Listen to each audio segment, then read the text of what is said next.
Capitão Aldo deseja usar a palavra?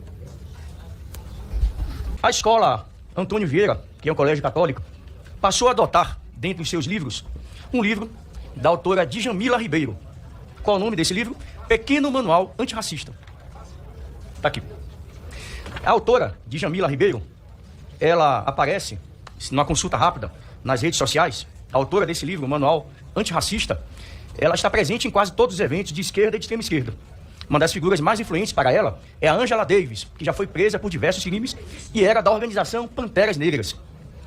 E aparece aqui diversas imagens nas redes sociais da autora, com diversas fotos, aparecendo ao lado de Dilma Rousseff, fazendo L ao lado do descondenado Luiz Inácio Lula da Silva, e uma série de movimentos em que ela aparece, de movimentos da extrema esquerda, realizados Brasil afora. Ela criou um selo que diz: todo mundo merece saber onde tem crianças sendo educadas para a igualdade. E aí criou um tal de selo antirracista, onde escolas baianas, públicas e privadas, recebem agora um selo da Defensoria Pública, onde aquela escola ou professores são qualificados, treinados, capacitados para serem professores antirracistas.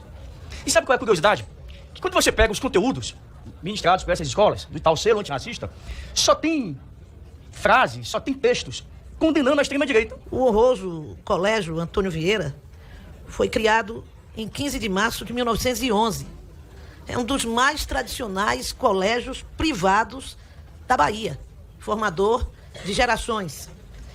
Leva o nome de Padre Antônio Vieira, que foi um transformador, né, da educação e de pensamento. Raimundo vai poder falar sobre isso. E uma questão: está se tratando de um colégio privado. Nós agora vamos aqui definir o que, ou entrar num debate a todo momento sobre questões que estão acontecendo em escolas particulares. O meu filho estudou em escola de orientação protestante e depois no ensino médio de orientação católica. E estudou aqui na Escola Pública de Brasília. E eu estudei durante toda a minha vida de criança e adolescente numa escola católica em Alagoinhas. Então, o entendimento que a direção daquela escola tem a respeito da formação cristã dos seus alunos diz respeito àquela escola. A colunista, parte do princípio, inclusive, que o filho dela não estuda naquela escola. E, no entanto, faz um ataque, chegando a tentar desqualificar intelectualmente a Djamila. Por quê? Com análise de currículo, é isso que é a discussão? A discussão não é essa. Num estado, inclusive, que é o estado com a maior população negra do Brasil. Em 1492, chegam os espanhóis na América. Em 1500, chegam os portugueses no Brasil. Anteontem, dia 13 de maio, nós nos lembramos daquilo que a gente aprendeu na escola pública e nas escolas privadas também, da história, que é uma história que nos contaram, porque há uma outra história, que é a história que a história não conta. Disseram para nós que houve, 13 de maio, a abolição da escravatura, que foi a princesa Isabel, que pegou uma caneta dourada, bonita, e que numa solenidade, no salão, assinou a Lei Áurea. A abolição ainda não aconteceu. As liberdades ainda não vieram. E, portanto, continua havendo, estruturalmente no nosso país, na nossa América, e aí vamos falar especificamente do Brasil, continua existindo, sim, muito racismo, muito processos de escravidão e de reconhecimento de que há raça e sub-raça. Portanto, eu quero ressaltar aqui a importância da luta antirracista. Ou se é antirracista, ou não basta apenas lutar pelas liberdades. A luta antirracista, ela tem que estar na massa do sangue de cada um de nós, porque isso está muito além dos nossos preceitos ideológicos políticos, dos nossos preceitos ideológicos religiosos. Isso está no cerne da nossa condição humana. Nenhum ser humano deve ser considerado inferior a outro ser humano. Mas a gente acostumou a fazer isso. O deputado que usou da palavra para falar sobre a Bahia e sobre o seu estado, e que eu agradeço muito que ele tenha trazido esse tema, até porque é muito bom. Tem pessoas que me perguntam assim: Raimon, como é que você consegue escutar algumas coisas? Eu digo: é porque eu tenho ouvidos. É porque eu tenho audição. E é bom escutar aquilo que na verdade é contrário ao meu entendimento, até para eu elaborar o que eu acredito.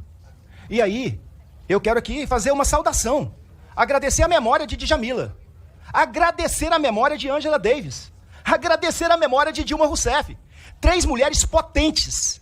Inclusive, agora, durante a tragédia no Rio Grande do Sul, a presidenta, eu vou ficar de pé para falar da presidenta Dilma Rousseff, a presidenta Dilma Rousseff, lá presidindo o BRICS, encaminhou para o Rio Grande do Sul, encaminhou $1 bilhão para créditos dos BRICS para o Rio Grande do Sul. Então, falar dessas mulheres, para mim, é trazer a memória de mulheres potentes e valentes, que têm compromisso com a vida e que têm compromisso com a luta antirracista, como Djamila, como Angela Davis, como Dilma Rousseff. E eu quero aqui lembrar, desculpa, deputado, Padre Antônio Vieira deve estar se remoendo no túmulo. Um português que chega ao Brasil e que tem os sermões de Vieira. E eu fiz questão de resgatar um aqui, que ele cita um santo de minha devoção, que franciscano como eu, Santo Antônio de Pádua, ou para quem preferir, Santo Antônio de Lisboa, que é o Sermão aos Peixes. Lá no meu interior, em Minas Gerais, eu sou deputado pelo Rio, mas sou nascido em Minas. Lá no meu interior diz assim, é preciso bater, e aqui não há nenhuma menção a ninguém, viu, gente? Não há nenhuma menção a qualquer pessoa que seja. Até porque não jogo indiretas. Aqui é uma menção de um dito popular. Diz assim, é preciso bater na cangalha para o burro entender. E é o que Antônio Vieira fala. Vieira começa um dos seus sermões introduzindo uma citação bíblica. Vós sois o sal da terra, ou seja, são os fiéis, os ouvintes, que devem participar ativamente da vida comunitária. Vieira, hein? E evitar que ele se torne palco de corrupções ou atrozes desvios de conduta. Passa então a mencionar um episódio em que Santo Antônio fora pregar o evangelho a uma plateia que não lhe deu atenção.